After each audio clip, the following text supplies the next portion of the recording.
pistolet à un gestionnaire de bar local d'ouvrir son bar le matin pour lui. Bien évidemment, il a accepté. Vous comprenez bien que ça fait peur un mafieux avec une arme. Deuxième anecdote, dans ce même bar, il aurait offert un cigare à un marin qui l'aurait refusé, mais qu'il l'aurait accepté voyant Al Capone sortir son pistolet encore une fois. Donc, comme on dit, la menace fonctionne très bien.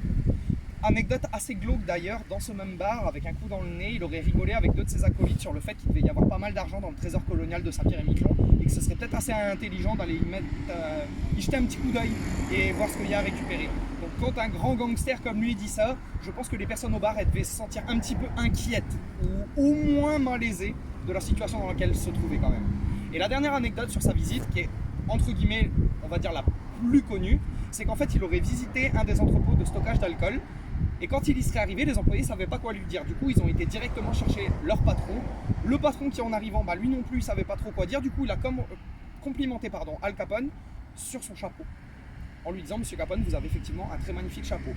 Et apparemment, Al Capone lui aurait dit, eh bien voici, en lui lançant son chapeau, ça vous fera un souvenir. De là, le chapeau aurait été récupéré pour ouvrir un espace dédié à l'hôtel Robert qui maintenant est fermé. Mais l'histoire se perpétue et c'est encore un mythe qui est extrêmement relaté par les touristes en visite dans nos îles. Vous m'avez bien entendu parler, je vous ai parlé au conditionnel et j'ai parlé de mythe. Bien parce que la visite d'Al Capone, on n'en a quasiment aucune preuve. Et c'est très compliqué de dire qu'il a effectivement visité nos îles. Le fait est que malgré ce chapeau qui était semble-t-il la preuve la plus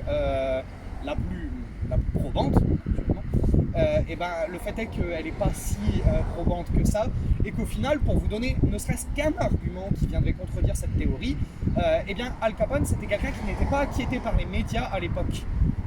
Puisque justement il s'en moquait bien allègrement, faisait la une des journaux aux États-Unis et narguait la police grâce à ça.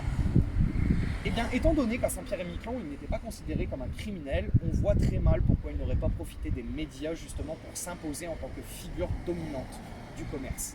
Maintenant, ce que je peux vous dire, au moins de sources sûres, c'est que probablement que certains de ses acolytes, certains de ses associés sont venus à Saint-Pierre pour contrôler le bon état du trafic et la manière dont elle se déroulait, peut-être même pour assurer certains paiements.